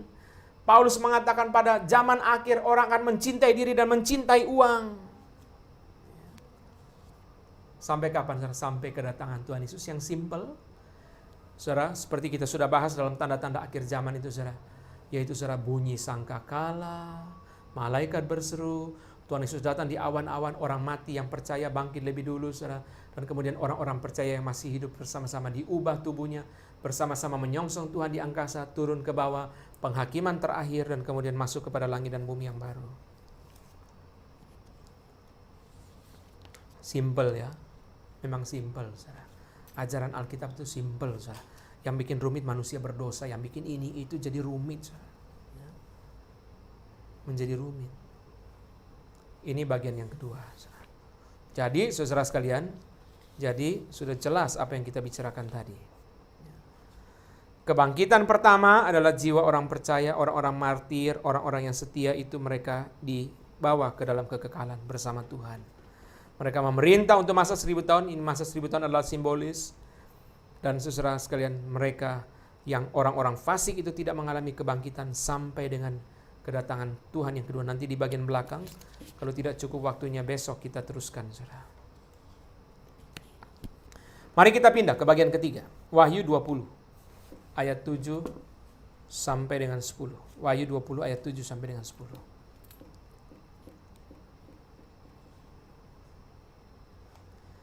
Dan setelah masa 1000 tahun itu berakhir, iblis akan dilepaskan dari penjaranya dan ia akan pergi menyesatkan bangsa-bangsa kepada keempat penjuru bumi, yaitu Gog dan Magog, dan mengumpulkan mereka untuk berperang, dan jumlah mereka sama dengan banyaknya pasir di laut. Maka naiklah mereka ke seluruh dataran bumi lalu mengepung perkemahan tentara orang-orang kudus dan kota yang dikasihi itu. Tetapi dari langit turunlah api menghanguskan mereka, dan iblis yang menyesatkan mereka dilemparkan ke dalam lautan api dan belerang, yaitu tempat binatang dan nabi palsu itu, dan mereka disiksa siang malam sampai selama-lamanya. Nubuat ini bicara tentang apa, saudara? Sebelum masa berakhirnya masa 1000 tahun, iblis dilepaskan dari penjara. Ini sambung dengan bagian pertama dari Wahyu 20. Ceritanya mirip dengan 2 Tesalonika pasal kedua. Sebelum kedatangan Yesus, pendurhaka itu akan dilepas. Itu siapa? Antikristus. Pendurhaka itu akan dilepas. Dan saudara sekalian akan terjadi, saudara, mereka menyesatkan bangsa-bangsa ini, saudara, sama dengan tema itu. Berarti waktu itu penginjilan sulit. Waktu itu saudara sekalian, orang-orang banyak yang saudara kerasukan. Karena setan dilepas lagi kan. Berarti balik ke perjanjian lama. Seperti perjanjian lama, saudara. Berarti penginjilan saudara sulit. Waktu itu saudara, banyak orang yang kerasukan, sulit diusir. Tuhan biarkan. Dan saudara di masa itu, saudara sekalian, di masa yang sulit itu, saudara, akan terjadi, saudara, Gog Magog, ya. Dan saudara, seluruh data mereka, saudara, seperti pasir di laut. Berarti saudara, luar biasa banyak. Mereka mengepung perkemahan tentara orang-orang kudus dan kota yang dikasihi itu, saudara. Biasa disebut sebagai perang Gog Magog, saudara. Apa maksudnya? Gog Magog ini diambil dari Yehezkiel 38, saudara, ya. Ada penafsir yang mengatakan Magog itu kemungkinan berarti tanah Gog. Jadi Gog rajanya, sama Magog itu tanahnya dia, ya. Ma itu artinya tanah. Ada kemungkinan tafsiran itu, saudara. Gog Magog di dalam Yehezkiel pasal yang ke-38 sebenarnya adalah nubuat kepada datangnya Antiochus Epiphanes keempat. Berarti ini bicara antikristus, ini bicara kesengsaraan besar. Karena Gog Magog di dalam Yehezkiel 38 adalah nubuat kepada datangnya antikristus, ya, datangnya Antiochus Epiphanes keempat. Dalam khotbah akhir zaman, tanda-tanda akhir zaman saya sudah bahas, saudara. Antiochus Epiphanes keempat mendirikan patung Zeus di pelataran bait Allah. Orang Yahudi menentang sehingga terjadi pentumpahan darah besar. Terjadi Maccabean Revolt, pemberontakan Yudas Maccabeus. Banyak orang Yahudi yang mati, saudara. Selama 42 bulan. Maka, saudara, William Hendriksen memparalelkan antara nubuat Yehezkiel dengan nubuat Wahyu di dalam beberapa poin yang sangat penting, saudara. Pertama, saudara, dia mengatakan serangan Gog Magog. Itu nubuat daripada Antiochus Epiphanes, Raja Syria. Serangan Gog Magog adalah penindasan besar terakhir bagi orang-orang perjanjian lama Demikian pula saudara sekalian Gog Magog nanti, antikristus dan setan di dalam akhir zaman itu serangan terakhir bagi orang-orang perjanjian baru. Paralel ya, bagus ya. Gog Magog dalam Yehezkiel 38 adalah nubuat kepada datangnya Antiochus keempat Epiphanes, yaitu raja Syria yang membasmi orang Yahudi. Maka saudara, William Hendriksen bilang ini paralel. Sebagaimana Gog Magog dalam Yehezkiel adalah nubuat kepada datangnya penindasan besar terakhir bagi orang-orang perjanjian lama, orang percaya di perjanjian lama. Demikian pula Gog Magog dalam Wahyu 20 ayat 7 surah ayat 8 adalah nubuat kepada penindasan besar terakhir yang akan menimpa orang percaya di dalam era perjanjian baru. Jadi ini bicara siapa saudara? Kesengsaraan besar, antikristus. Antikristus kita sudah bicara dalam tanda-tanda akhir zaman. Itu saudara penguasa politik dengan kekuatan yang sangat opresif, worldwide, sangat kejam, menindas gereja, menindas orang percaya. Ya. Nanti terakhir saudara masih satu lagi. 1 Yohanes 2:18 bilang nanti terakhir masih ada satu lagi antikristus yang akan muncul. Yang kekuatannya luar biasa, satu lagi masih ada. Itu yang akan sangat mengerikan. Dan dibilang saudara sekalian tadi dalam Wahyu 20 saudara sekalian ayat 78 itu, Gog Magog saudara tentaranya sangat banyak. Berarti saudara penindasan kepada orang percaya bukan hanya datang dari 1-2 kelompok, datang dari 1-2 suku, agama saudara. Sangat banyak. Ya.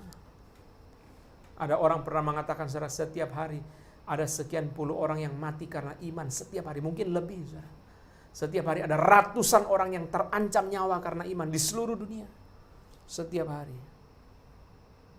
Dan yang ketiga saudara, William Hendriksen mengatakan saudara, fakta kesengsaraan besar di bawah Gog Magog, di bawah antikristus atau di bawah setan saudara, di bawah antikristus. Sebagaimana juga di bawah Antiochus Epiphanes. Meskipun penindasannya sangat berat dan kejam, waktunya singkat. Waktunya singkat muncul dari beberapa sumber saudara.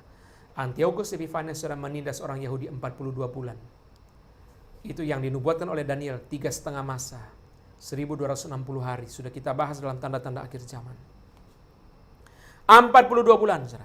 Tadi Wahyu 20 ayat ketiga berkata setan akan dilepaskan sedikit waktu lamanya. Dalam khotbah akhir zaman Yesus di Markus 13, Tuhan Yesus berkata bahwa demi orang pilihan Tuhan akan mempersingkat waktu kesengsaraan besar itu. Dan satu lagi William Hendriksen bilang saudara, yaitu saudara Gog Magog, antikristus, kesengsaraan besar akan segera dikalahkan. Karena di dalam pasal yang keempat, saudara sekalian, pasal yang ke-20 dari kitab Wahyu ini, kita sudah menemukan satu perkataan Tuhan Yesus. Satu perkataan Wahyu pasal yang ke-20 ini saudara. Yaitu saudara di situ dikatakan, ayat ke-9. Maka naiklah mereka ke seluruh dataran bumi lalu mengepung perkemahan tentara orang-orang kudus dan kota yang dikasihi itu. Tetapi dari langit turunlah api menghanguskan mereka. Kalau versi 2 Tesalonika pasal kedua, Tuhan Yesus datang dan memusnahkan mereka dengan napasnya. Segera. Penindasan itu segera. Saya di dalam khotbah akhir zaman saya mengatakan saudara, ketika masa itu orang percaya sudah seperti hampir ditelan habis, gereja babak belur habis-habisan. Hanya satu doa orang percaya seperti doa Yohanes. Ya Yesus, datanglah segera. Semua dalam dunia sudah tidak ada yang menarik bagi kita karena sangat menakutkan antikristus itu. Dan kita hanya bersandar kepada Tuhan. Jadi saudara sekalian, coronavirus ini suatu cicipan. Cicipan yang mengerikan saudara. Akan masa antikristus yang sangat mengerikan itu. Dengan demikian pengharapan kita bukan kepada manusia, tapi pengharapan kita kepada Tuhan semata-mata. Kesengsaraan besar sudah terjadi, tadi saya sudah bilang saudara. Dalam masa-masa lampau kesengsaraan besar sudah terjadi. Pada masa Antiochus IV Epiphanes, pada masa Jenderal Titus, pada masa Kaisar Nero, dan pada masa-masa yang lain saudara, orang percaya mengalami kesengsaraan besar. Tapi puji Tuhan saudara. Puji Tuhan. Saudara, meskipun gereja memberitakan Injil ke seluruh dunia, tetapi saudara tetap saja serangan setan yang terakhir itu akan sangat menakutkan. Tetapi puji Tuhan, Tuhan mempersingkat waktunya dan segera hukuman tiba, saudara sekalian. Maka dibilang saudara sekalian di dalam Matius 25 ayat 41. Matius 25 ayat 41. Dan ia akan berkata juga kepada mereka yang di sebelah kirinya, "Enyala dari hadapanku, nyala ke dalam api yang kekal yang telah sedia untuk iblis dan malaikat-malaikatnya. Maka saudara ayat ke pasal 20 ayat 10 menggaungkan kembali Matius 25 ayat 41. Iblis dan malaikat-malaikatnya dilempar ke dalam api yang kekal. Inilah yang dibicarakan dalam Wahyu 20 ayat 10. Dan iblis yang menyesatkan mereka dilemparkan ke dalam lautan api dan belerang, yaitu tempat binatang dan nabi palsu itu. Tritunggal saudara. Wahyu beritahu kita Tritunggal. Tritunggal versi jelek, versi setan. Setan, nabi palsu, dan antikristus. Setan adalah imitasi Allah Bapa, antikristus adalah imitasi Kristus, nabi palsu adalah imitasi Roh Kudus. Ini Tritunggalnya, versi jahatnya saudara. Tritunggal versi jahat. Masuk saudara, disiksa siang malam selama-lamanya. Akhirnya saudara sekalian, di sini baru setan berhenti total. Itu sebabnya di dalam sorga, orang percaya tidak akan menderita, orang percaya tidak akan digoda, orang percaya tidak akan jatuh dalam dosa, orang percaya tidak akan disiksa oleh setan. Kenapa? Setan sudah disiksa selama-lamanya. Terakhir, Wahyu 20 ayat 11-15. Terakhir, bagian keempat. Wahyu 20 ayat 11-15. Lalu aku melihat suatu takhta putih yang besar, dan dia yang duduk di atasnya, dari hadapannya lenyaplah bumi dan langit, dan tidak ditemukan lagi tempatnya. Dan aku melihat orang-orang mati besar dan kecil berdiri di depan takhta itu, lalu dibuka semua kitab, dan dibuka juga sebuah kitab lain, yaitu kitab kehidupan. Dan orang-orang mati dihakimi menurut perbuatan mereka berdasarkan apa yang ada tertulis di dalam kitab-kitab itu. Maka laut menyerahkan orang-orang mati yang ada di dalamnya, dan maut dan kerajaan maut menyerahkan orang-orang mati yang ada di dalamnya, dan mereka dihakimi masing-masing menurut perbuatannya. Lalu maut dan kerajaan maut itu dilemparkanlah ke dalam lautan api. Itulah kematian yang kedua, lautan api. Dan setiap orang yang tidak ditemukan namanya tertulis di dalam kitab kehidupan itu, ia akan dilemparkan ke dalam lautan api itu. Saudara, bicara penghakiman dan penghukuman kekal, kita tidak bicara seluruhnya tema ini, saudara sekalian, karena waktu. Penghukuman kekal jelas terjadi, saudara sekalian. Di situ tadi sudah dibilang, malaikat dan setan saudara dilemparkan ke dalam lautan api, saudara, dan disiksa siang dan malam selama-lamanya. Matius 13 ayat 40 berkata, lalu mencampakkan orang jahat ke dalam dapur api, di sanalah terdapat ratapan dan kerta gigi. Matius 13 ayat 40, saudara, ratapan karena saking sakitnya. Ada saudara orang mengatakan excruciating pain.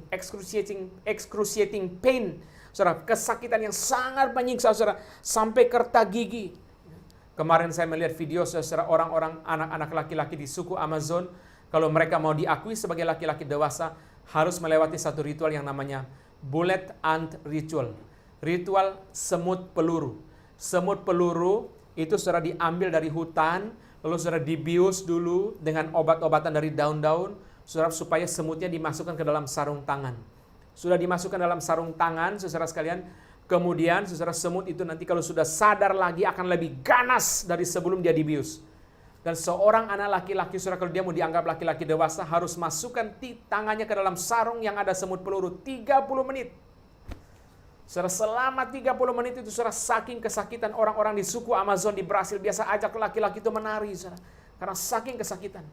Seorang bule, saudara, mau coba-coba, dia masukkan tangan, saudara, tidak sampai 5 detik, saudara, dia tarik lagi, saudara, langsung bawa ke dokter. Sakitnya luar biasa. Saudara, dalam kesakitan itu, saudara, orang minta, saudara, itu kain taruh di gigi, saudara, karena kertakan gigi dikertak, saudara, kain taruh di gigi. Saking sakitnya. Dicampakkan, Markus 9 ayat 47b 48, Markus 9 47b 48, dicampakkan ke dalam neraka di mana ulat-ulat bangkai tidak mati dan api tidak padam, terus disiksa siang malam selama-lamanya. Maka saudara, di dalam neraka itu, saudara sekalian, adalah kehadiran Allah dalam murka. Neraka adalah tempat, saudara, di mana Allah hadir dalam murka. Murka yang penuh dan bernyala-nyala. Ada kesengsaraan, kata Louis Berkhoff, saudara, ada kesengsaraan dan kesakitan. Saudara, ada siksaan, saudara, baru siksaan hati nurani, siksaan, saudara, tubuh dan jiwa, saudara, bukan hanya siksaan saudara, tubuhnya. Kita jangan membayangkan, saudara, hanya tubuh, tapi juga siksaan jiwa, penyesalan, siksaan hati nurani.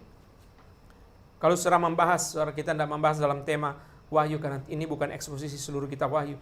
Tapi dalam pembahasan tentang sangkakala, saudara, ada satu murka Allah kepada orang fasik di dunia ini yang namanya kepahitan. Ya. Kepahitan, saudara.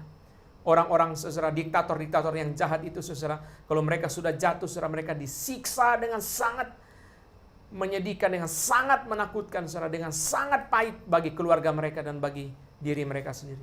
Ada seorang diktator, saudara, sebelum dia dibunuh, saudara, anaknya dibunuh depan dia. Dia teriak-teriak minta supaya anaknya jangan dibunuh. Saya beri kamu berapa triliun rupiah, berapa banyak uang supaya kamu jangan bunuh. Tetap saudara, orang bunuh anak dia.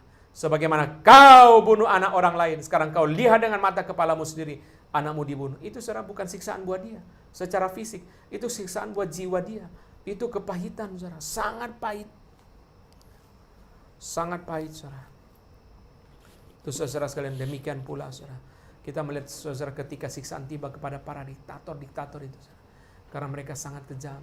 Pada masa Hitler, saudara, sangat kejam. Ibu-ibu, saudara sekalian, hanya diberikan pertanyaan, saudara. Pertanyaan etikanya begini. Satu-satunya pertanyaan etika untuk ibu. Kamu punya 3 anak? Ya. Mana yang kau pikir lebih baik dibunuh duluan? Sehingga kacau jiwa mereka, saudara. Demikian para diktator itu disiksa oleh Tuhan di dalam dunia, dan nanti, saudara, lebih keras lagi. Ada hukuman Tuhan terus menerus sampai selama-lamanya, tidak berhenti.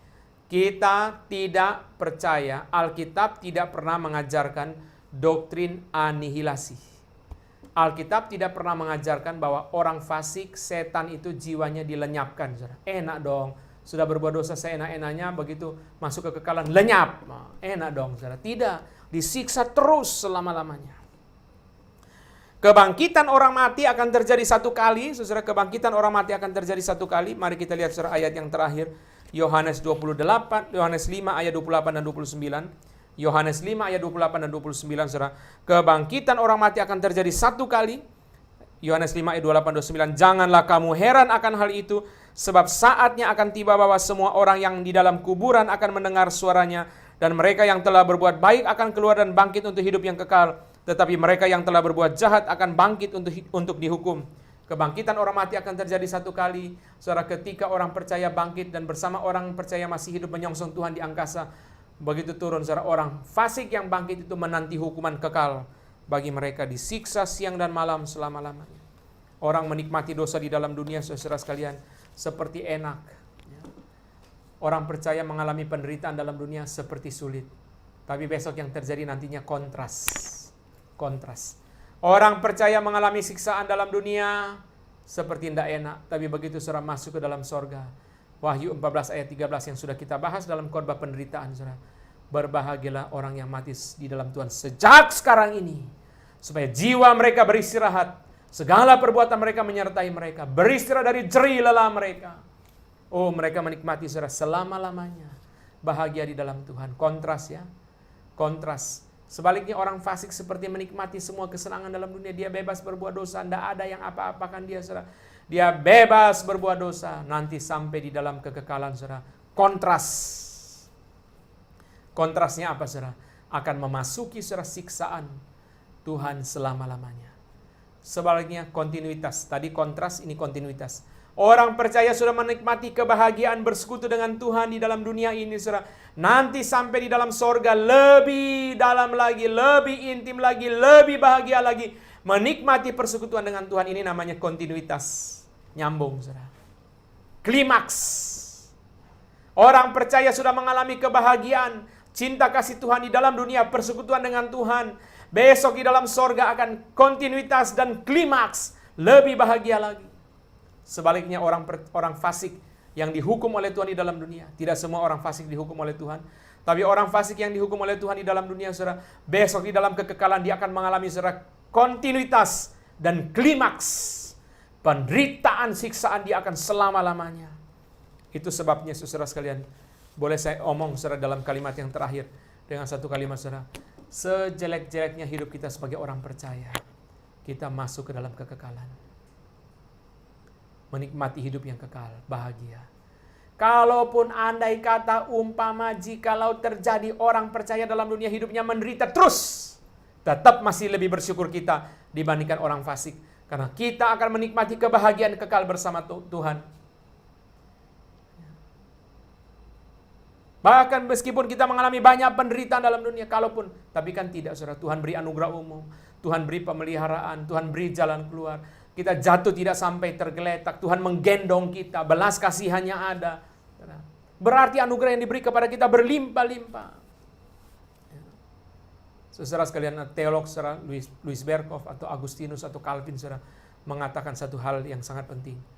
Mereka mengatakan, saudara, jangan lupa orang-orang yang binasa di dalam dunia ini menerima anugerah umum lebih banyak dari orang-orang yang diselamatkan. Kita orang percaya, bagian kita anugerah khusus. Orang-orang yang binasa, bagian mereka anugerah umum. Itu keadilan Tuhan, supaya mereka tidak protes. Saudara, maka saudara lihat orang-orang terkaya di dunia, saudara, banyak yang binasa. Banyak yang binasa, saudara. Kenapa, saudara? Karena orang percaya jatahnya anugerah khusus. Kita diselamatkan, saudara. Kita hidup miskin pun mati masuk surga. Kita hidup miskin pun bahagia secara kekal bersama Tuhan. Maka Tuhan kasih fur. Ya. Orang suka ngomong tuh fur. Di fur dulu, saudara. Dikasih anugerah umum. Dikasih secara kenikmatan-kenikmatan. Semua mereka alami, saudara. Semua mereka alami. Besok sampai di dalam penghakiman terakhir mau protes. Tuhan bilang, rumahmu berapa meter? Rumahmu bisa isinya 1 kelurahan. Rumahmu, tanahmu berapa meter? Engkau menikmati yang luar biasa. Saudara sekalian, saya nggak berarti bahwa orang percaya semua pasti miskin-miskin. Kan di Alkitab juga ada orang percaya yang kaya. Tapi kalau orang menjadi percaya supaya kaya, itu ngawur, saudara. Itu ngawur. Orang percaya, saudara, bisa diberi kekayaan untuk Tuhan. Abraham kaya, Ayub kaya, saudara. Bisa diberi kekayaan untuk Tuhan. Tetapi saudara sekalian, kita harus sadar bahwa berkat terbesar bagi kita itu adalah kita diselamatkan oleh darah Yesus. Itu berkat terbesar bagi kita. Itu yang tidak dialami oleh orang-orang yang binasa. Meskipun mereka kaya, mereka tidak mengalami berkat itu. Kita harus bersyukur kepada Tuhan bahwa kita diselamatkan. Apa gunanya seorang memperoleh seluruh dunia, tapi jiwanya binasa, berarti seluruh dunia pun tidak cukup untuk membeli satu jiwa masuk ke dalam kekekalan. Kita boleh diselamatkan, itu semata-mata anugerah Tuhan. Bukan perbuatan baikmu, bukan usahamu. Puji Tuhan. Besok kita beristirahat tenang, saudara. Dan saya tutup dengan kalimat yang diberi oleh Louis Berkhof. Louis Berkhof mengatakan, Alkitab tidak begitu tertarik bicara tentang kebangkitan orang fasik dan keadaan terakhir orang fasik, saudara. Itu sudah jelas. Siksaan Tuhan bagi mereka selama-lamanya. Seperti yang dibicarakan dalam Wahyu pasal ke-20. Besok sore, saudara, kita akan bicara langit dan bumi yang baru artinya apa. Lalu Yerusalem baru yang turun dari sorga artinya apa? Yerusalem baru dibuat dari emas tulen, temboknya dari permata yaspis. Saya terus terang, saudara, tidak pernah ngerti permata-permata sampai baca kitab Wahyu. Baru ngerti itu permata-permata. Besok sore kita masuk pasal 21. Wahyu 21. Apa artinya Yerusalem baru yang turun dari sorga? Lalu penglihatan-penglihatan lain yang muncul dalam pasal 21. Kita akan bahas besok sore. Dan minggu depan kita mempunyai kelas untuk kitab Yoel, masih meneruskan tema pencurahan Roh Kudus dan akhir zaman dari memahami rahasia kitab Yoel minggu depan. Mari kita ambil kesempatan untuk mempelajari kitab Yoel melalui eksposisi pencurahan Roh Kudus dan akhir zaman minggu depan, Selasa, Rabu, dan Kamis. Saudara sekalian, kita akan memberikan persembahan kepada Tuhan melalui nomor rekening yang tertera di layar. Saudara bisa memperhatikan nomor rekening dan saudara foto nomor rekening itu, saudara transfer baik ke GRI Kebonjeruk atau GRI Semarang. Saudara bergumul dengan hati yang takut akan Tuhan, memberi yang terbaik untuk mendukung pekerjaan Tuhan. Saudara bisa foto, saudara bisa dapatkan nomor rekening, saudara bisa daftarkan di dalam e-banking saudara, atau juga saudara ambil dari website. Saudara, kami sudah sediakan nomor rekening bagi setiap orang yang memperoleh berkat untuk memberikan persembahan. Setiap orang yang memperoleh berkat, saudara boleh memberikan persembahan. Kita mengucap syukur, saudara sekalian, di dalam kesempatan live streaming seperti ini, dalam kesempatan virus corona seperti ini, maka saudara sekalian, setiap orang diberikan kesempatan memberi persembahan menurut hatinya masing-masing. Kalau di dalam gereja kadang-kadang kantong persembahan lewat, saudara rasa seperti todongan, mau nggak mau mesti kasih, saudara. Kalau nggak kasih malu sama sebelah. Kita banyak mikir sebelah kiri kanan kita, saudara. Tapi sekarang kita belajar dengan hati sendiri memberi persembahan. Demikian pula dengan kebaktian. Kalau di gereja, saudara, kita mau ribut, sungkan sama pendeta, nanti ditegur pendeta. Kita mau ribut, ganggu kiri kanan. Kita mau ribut, ganggu petugas, saudara. maka kita tidak berani. Sekarang di rumah kita bebas. Kalau saudara di kebaktian di rumah tidak menghormati Tuhan, berarti saudara di gereja hanya menghormati manusia. Kalau saudara di rumah kebaktiannya tidak menghormati Tuhan, berarti saudara di gereja selama ini kelihatan menghormati Tuhan, hanya menghormati manusia. Tapi orang benar-benar menghormati Tuhan, meskipun di rumah tidak ada siapa-siapa, dia dengan takut dan gentar kepada Tuhan. Demikian pula saudara memberi persembahan menurut hati saudara, bergumul di hadapan Tuhan, saudara mendukung pekerjaan Tuhan. Mari kita tutup dalam doa. Tuhan, kami mengucap syukur untuk firman yang sudah Tuhan beri kepada kami. Terima kasih ya Tuhan untuk kebenaran-kebenaran. Kiranya kami mengerti apa yang benar dan mengerti apa yang tidak benar, dan kami tidak disesatkan oleh ajaran-ajaran yang salah. Kiranya Tuhan menghibur kami dan membuat kami lebih takut dan gentar dalam hidup kami yang satu hari akan menghadap pengadilan yang terakhir. Kami mengucap syukur untuk darah Kristus yang menebus kami, sehingga ajar kami lebih menghargai pengorbanan Tuhan Yesus. Juga Tuhan berkati persembahan yang akan kami berikan sebentar lagi untuk memuliakan Tuhan. Berkati PA besok sore ketika kami membahas pasal 21, Tuhan juga berkati dengan firman yang limpah. Dalam nama Tuhan Yesus kami bersyukur. Amin.